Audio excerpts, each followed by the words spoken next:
Vertical break pantograph પ્રકારના આઇસોલેટરની મર્યાદાઓ જણાવો. તો વર્ટિકલ બ્રેક પેન્ટોગ્રાફ પ્રકારના આઇસોલેટરના ઘણા બધા એડવાન્ટેજીસ છે, એટલે કે ફાયદાઓ છે, પરંતુ સાથે એની થોડી ઘણી મર્યાદાઓ પણ છે. તો અત્યારે આપણે થોડી એની મર્યાદાઓ વિશે વાતચીત કરી રહ્યા છે.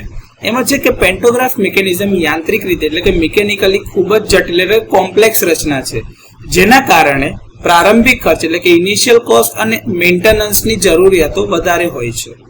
એમાં બધા ગતિશીલ એટલે કે મૂવિંગ પાર્ટ વધારે છે અને સાંધાઓ એટલે કે જે જોઈન્ટ્સ આપેલા છે તેના કારણે સરળ કામગીરી સુનિશ્ચિત કરવા માટે નિયમિત લુબ્રિકેશન અને નિરીક્ષણની જરૂરિયાત એટલે કે મેન્ટેનન્સ અને ઇન્સ્પેક્શનની જરૂરિયાત રહે છે.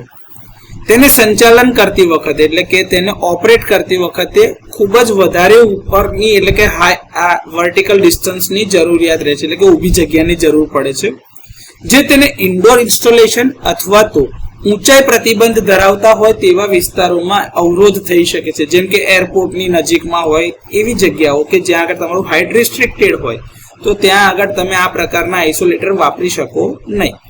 સામાન્ય રીતે તેના રચના અને ખર્ચના કારણે 66 કિલોવોલ્ટથી નીચેના વોલ્ટેજ માટે તે ઇકોનોમિકલ અથવા તો વ્યવહારુ હોતા નથી.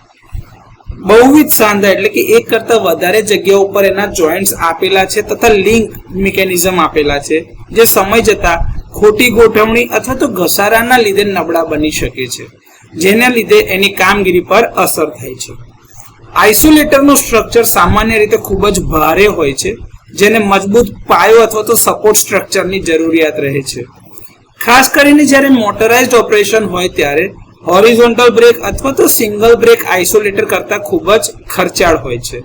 તો વર્ટિકલ બ્રેક પેન્ટોગ્રાફ પ્રકારના આઇસોલેટરની આ થોડી ઘણી મર્યાદાઓ છે.